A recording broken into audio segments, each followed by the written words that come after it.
día, licenciado. Buen día.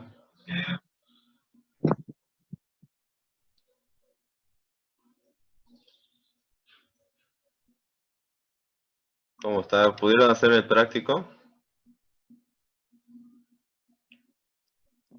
Al menos yo lo hice, licen. Falta saber si está correcto, ¿no? Bueno, enseguida vamos a ver entonces, ¿ya? Otra vez, el mío. De todos, suponiendo que todos lo han presentado, si no.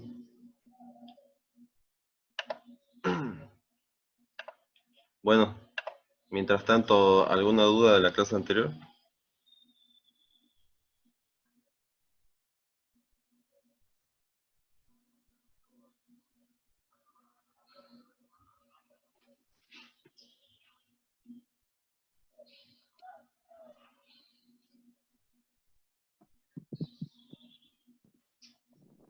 Parece que no despiertan todavía, ¿no? Sí, pues apenas creo que estoy yo, licenciado. Sí, lo que le digo.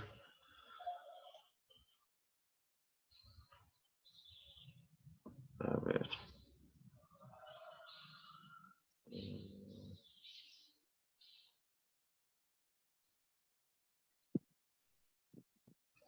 Que seguro piensa que no debe haber clases ahora, más que seguro es eso, licenciado. Pero, ¿por qué? No sé, yo por eso ayer pregunté y hace rato estaba nomás atento para ir a ver clases. Claro. Bueno, entonces, ¿ninguna duda sobre lo último? Porque habíamos iniciado ya con lo que son las actitudes de la parte demandada, ¿no? De todas maneras, yo ya les digo, tenemos que partir del artículo 126 del Código Procesal Civil, ya para que estén ahí haciendo el seguimiento correspondiente. Muy bien, dicen. Bueno, a ver, partimos entonces de ahí nuevamente. ¿Qué es lo que dice el artículo 126?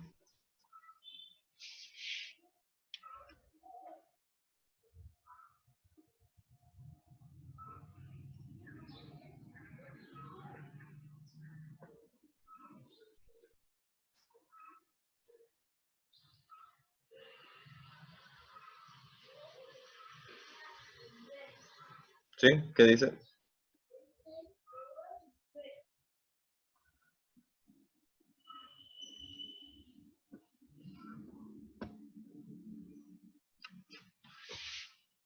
Ya, el 126, licenciado, dice actitudes de la parte demandada. La parte Ya. demandada podrá ¿lo leo? Sí, sí, por favor. La parte demandada podrá, conforme a sus intereses, allanarse a la pretensión, plantear excepciones previas, asumir una actitud de mera expectativa, contestar negativamente o deducir reconvención. Si optare por más de una de estas actitudes, lo hará en forma simultánea y en el mismo acto. Ya, perfecto. Entonces, ¿cuántas son las actitudes? Ya lo decíamos en la anterior clase, que puede asumir la parte demandada ante la citación con una demanda. Son como 5, ¿no? Más o menos, porque el de allanarse, asumir una actitud mera expectativa, también la reconvención, ¿no? Es su oportunidad. La reconvención, la contestación, ¿Sí? allanamiento a la demanda, la mera expectativa, el planteamiento de excepciones, ¿no? Listen, ¿y aquí cómo se llama cuando ya la parte demandada ha sido citada formalmente como corresponde? Ya. Ella no se presenta. En realidad, ¿qué aptitud sería acá? O sea, ¿dónde encuadraría? Eso encuadraría en la rebeldía, Ah, ¿sí? pero acá no Es lo decir, menciona, ¿no? sería en definitiva la inacción. Por eso nosotros Inacción. decíamos a estas 5 actitudes que según la ley puede asumir la parte demandada, habría que sumarle la inacción, Exactamente, porque porque no lo menciona acá en el código. no lo menciona, ¿no? Si no me equivoco está en el artículo 364. lo relativo a la rebeldía resultante justamente de la inacción. O sea, no está en el código como inacción, ¿no? Pero en definitiva es una de las actitudes que podría asumir la parte demandada. Está como rebeldía. No, lo que pasa es de que la rebeldía es consecuencia de la inacción, es lo que les decía, ¿no? Sí, por eso mismo, licenciado, como te indica acá en el código, está como rebeldía, la inacción, no está como inacción, como me indicaba. Lo que se acerca a la inacción sería eso, ¿no? La Sí, rebeldía en todo caso. Bien, no sé si pueden ver la pantalla. sí, ¿se ve? ¿Se ve la presentación? Sí, Ya, perfecto. Bueno, entonces decíamos que son por lo menos 6 actitudes que podría asumir la parte demandada, ¿no? Ante la citación sí, con una demanda. Por eso es que si bien normalmente nosotros planteamos el procedimiento como si fuésemos la parte que demanda, conviene saber qué pasa cuando estamos del otro lado del proceso, ¿no? Cuando somos aquellos que ejercen la legitimación pasiva, es decir, aquellos que somos demandados dentro de un proceso. Entonces decíamos que las actitudes son el allanamiento, la inacción, que no está así en el código, el comparecer y no contestar, que sería el asumir una posición de mera expectativa, eso sería comparecer al proceso y no contestar. Excepcionar o plantear excepciones, contestar y reconvenir. Entonces fíjense que son hasta 5 actitudes, una diferente de la otra, es decir, no es lo mismo, ¿no? Por eso es que uno tiene que ver cuándo va a asumir alguna de estas 6 actitudes. Claro que lo normal es por lo menos apersonarse, ¿no? Apersonarse a efectos de que luego el proceso no termine con una cosa juzgada que pueda perjudicarnos en el futuro. No olvidemos algo, ¿no? No sé si tenemos claro qué es la cosa juzgada.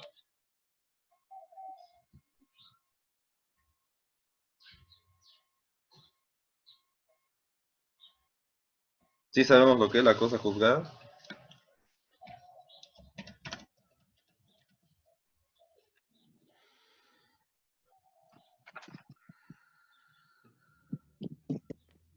perdón, Lisa, la cosa jugada indicaba. Sí, sí. eh, la cosa jugada suele ser que, o sea, ya se, ya se realizó esa demanda, ese proceso, ¿no? Bueno, sí.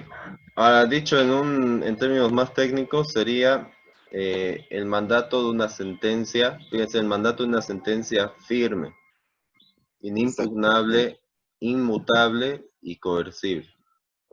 ¿Qué quiere decir esto? Dice, entonces, perdóname, cuando Sí, se apela a la diferente entidad en apelación y se llega hasta el tribunal de justicia, de allá sale ya ese como cosa jugada ya irrevisable, ¿no? claro. Por eso decimos que es el mandato de una sentencia firme, inimpugnable, quiere decir que ya no se puede recurrir, ya no se puede apelar, no se puede plantear ningún recurso en definitiva, inmutable, que no se puede modificar. Aún en ejecución de sentencia, un juez no puede modificar su sentencia, y coercible, lo que quiere decir que se va a cumplir inclusive con auxilio de la fuerza pública. Eso es lo que quiere decir cosa juzgada. Muy bien.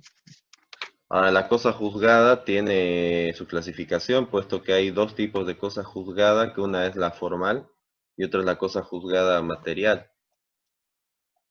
Hay procesos con cosa juzgada formal y con cosa juzgada material. La cosa juzgada formal tiene que ver con el proceso en sí. Es decir, que no se puede iniciar otro proceso idéntico si es que ya se ha dictado sentencia firme dentro de ese proceso. Por el contrario, la cosa juzgada material tiene que ver con la cosa en sí, tiene que ver con la pretensión, es más de fondo. Lo que quiere decir que no se puede plantear en este ni en otro proceso. Les pongo un ejemplo. Un proceso ejecutivo, que ustedes ya lo conocen, que es el proceso para cobrar una suma de dinero líquida y exigible, tiene cosa juzgada formal, no material. ¿Qué quiere decir esto? que no se puede iniciar otro proceso ejecutivo. Sin embargo, sí que se puede iniciar un proceso ordinario para, no para revisar el ejecutivo en sí, pero sí para alegar algún defecto, ¿no? Algún perjuicio relativo al fondo de lo que ha sido el proceso ejecutivo. Es decir, no se plantea un nuevo ejecutivo, pero sí se puede plantear en otro proceso distinto, ¿no? Lo que ha Sobre el sido mismo objeto. el objeto, lo que ha sido el fondo. Por eso es solo formal y no material, es decir, solo en relación al proceso, más no impide iniciar otro con el mismo objeto. Y dicen una consultita, cuando en la anterior clase mencionábamos cuando la persona, o sea, que pone la demanda, no asiste a la primera audiencia. Sí. Entonces ahí pierde todo derecho, eso ya es en lo material, ¿no? Cuando lo hace el demandante, es decir, el Sí, demandante no asiste, sí. evidentemente esto toca el fondo de la cuestión, porque ya no va a poder plantear en ningún proceso, ni diferente, ni en ese mismo, la pretensión. Es decir, hay un desistimiento del derecho. ¿Se adecuaría al 231 o respecto de la cosa jugada en proceso de concitación?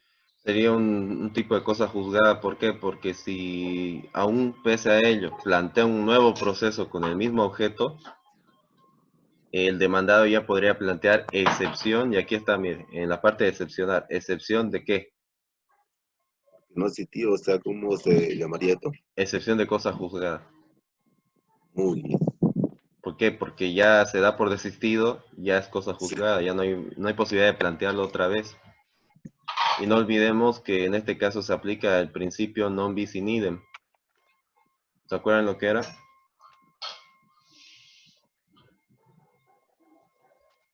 Non bis in idem quiere decir que no se puede juzgar un mismo hecho dos veces. No se puede ser juzgado dos veces, ¿no? Por un mismo hecho. Bueno, decíamos que el allanamiento supone el hecho de que el demandado está de acuerdo con todos los extremos, con todo el contenido de la demanda. Por lo tanto, la lógica nos indica que si una persona que es demandada está de acuerdo, se allana la pretensión del demandante, el juez inmediatamente tiene que dictar sentencia. Eso bajo el principio de que no hay proceso sin resistencia. No tendría sentido que el juez siga con el proceso cuando ya no hay más contradicción, no hay más controversia. Y si hablamos del proceso ordinario, este es un proceso esencialmente controvertido. Por lo tanto, el juez dicta inmediatamente sentencia. Vamos a ir entonces con lo del allanamiento y justamente en qué parte el Código Procesal Civil habla de esto. ¿Qué dice el artículo 127, por favor?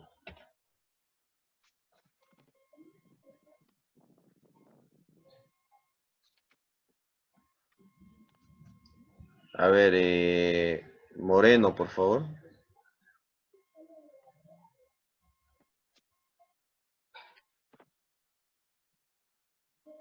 ¿Cuál dice Lisa? Sí, el artículo 127, por favor, ¿lo podría leer? Buen día.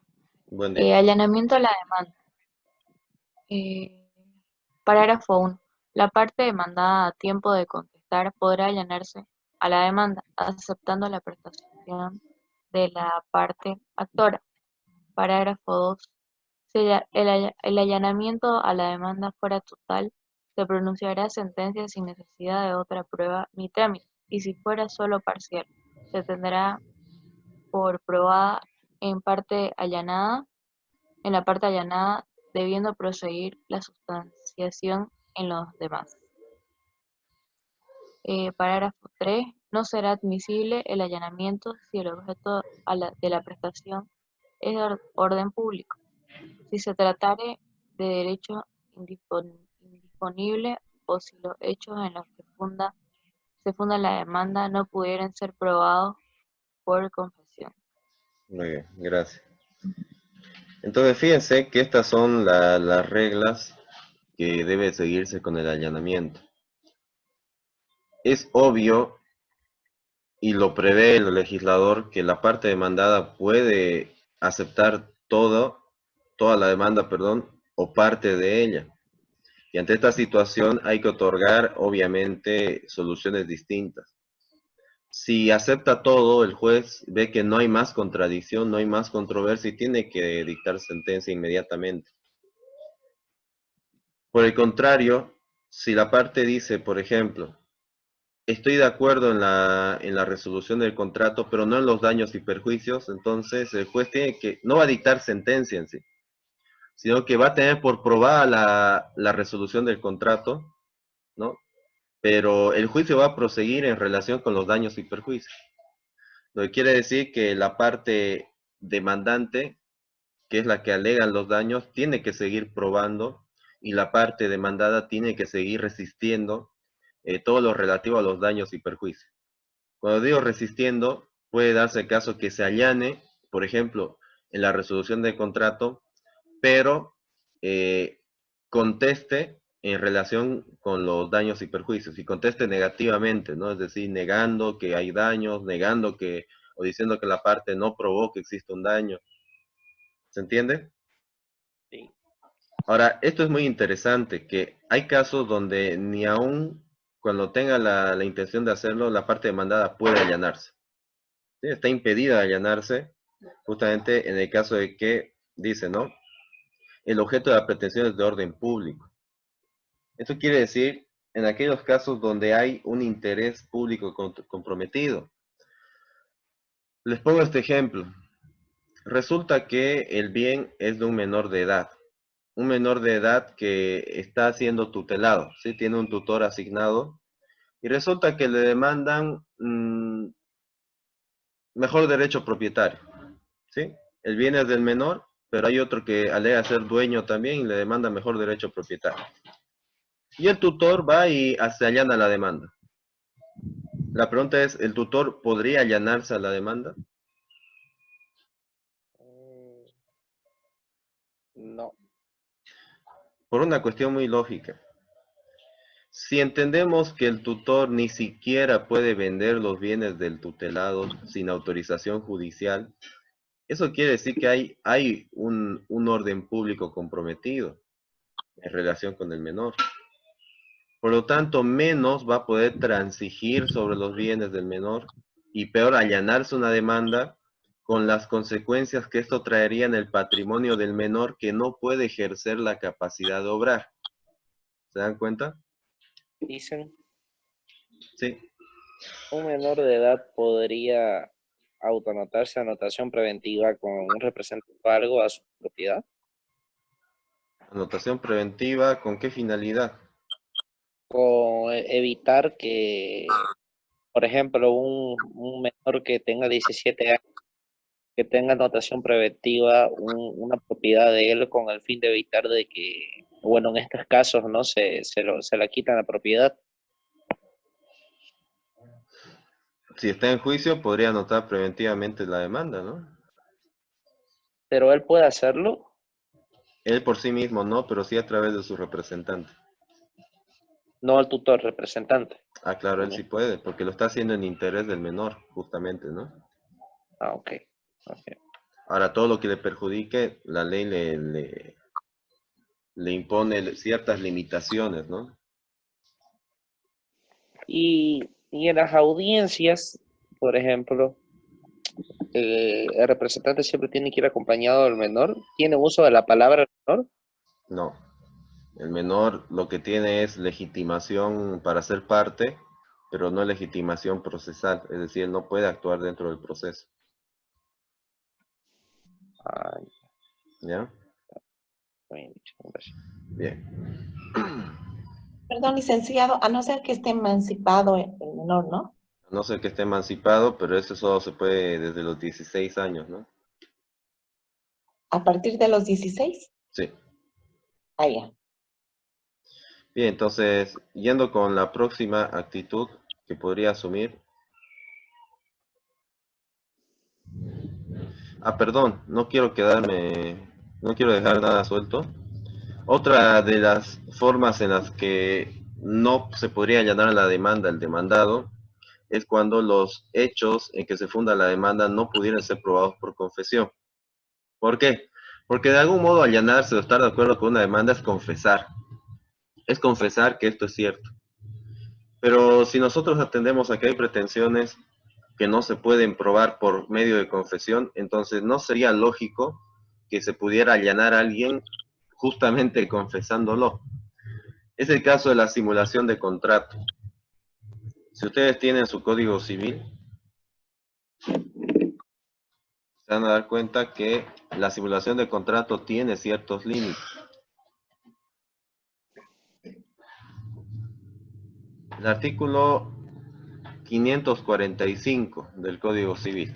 Sí sabemos lo que es la simulación, ¿no? Sí. Bueno, ya ustedes han llevado Civil 4, creo que Civil 5, todo, ¿no? Yo voy a seguir 4. Bueno. Entonces, ¿qué dice el artículo 545?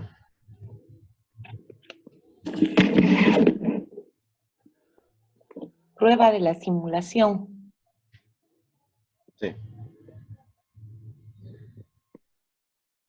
Ya.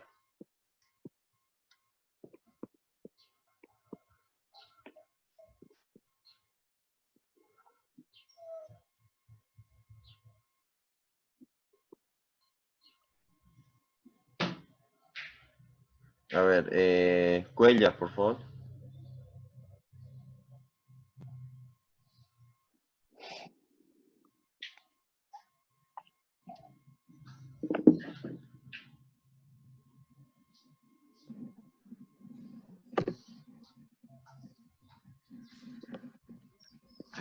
Prueba de la simulación. Parágrafo 1. La prueba de la simulación demandada por terceros puede hacerse por todos los medios, incluyendo el de testigos. 2. Entre las partes solo puede hacerse mediante contradocumento u otra prueba escrita que no atente contra la ley o el derecho de terceros. Entonces, fíjense, la simulación básicamente es cuando no hay concordancia entre la voluntad de las partes que elaboran un contrato y lo declarado en el contrato. Sí, es un contrato simulado, es un contrato, podríamos decir, que no se quiere realizar en definitiva, o que se quiere realizar otro oculto bajo uno distinto, ¿sí? Es el caso de que se hace una venta cuando en el fondo lo que se quiere es hacer una donación, o en definitiva se hace una venta cuando en el fondo no se quiere ni siquiera vender o transmitir el derecho.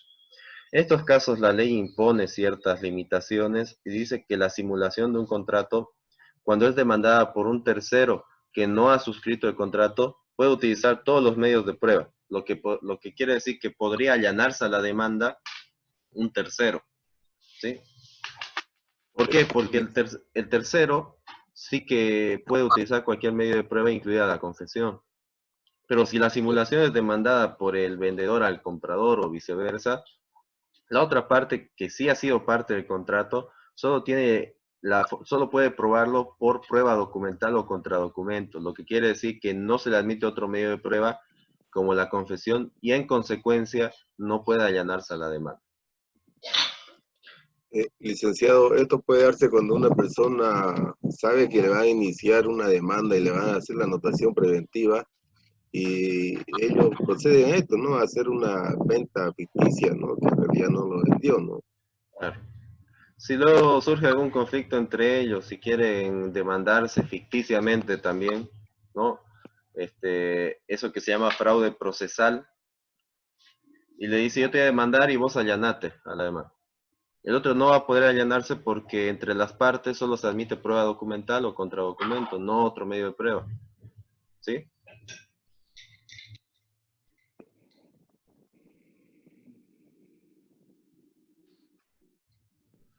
Bien, estábamos con la inacción, que decíamos, la inacción supone que el demandado no asume ninguna de las actitudes enmarcadas en el artículo 126 del Código Procesal Civil, es decir, no contesta, no plantea excepciones, no reconviene, no asume una posición de media expectativa, no se allana la demanda. En ese caso no hace absolutamente nada, por eso nosotros lo hemos calificado como inacción.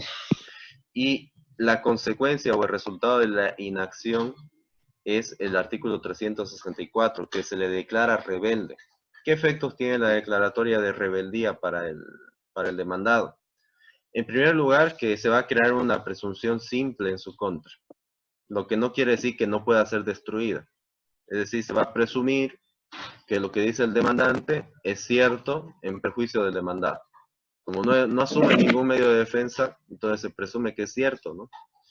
Y segundo, que si quiere acudir al proceso en cualquier etapa, él tiene que hacerlo en la instancia, en la etapa en la que esté. Es decir, no puede retrotraer.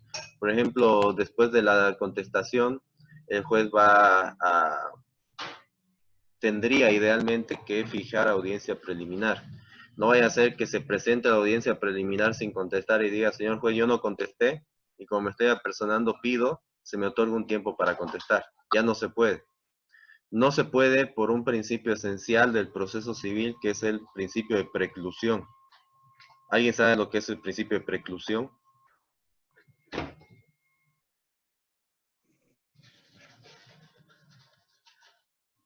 Cuando se cumplen los plazos, ya no se Exactamente. puede. Por este principio de preclusión, además de lo que usted dice, entendemos que todos los plazos, todas las etapas del proceso no se pueden retrotraer una vez que se han llevado a cabo.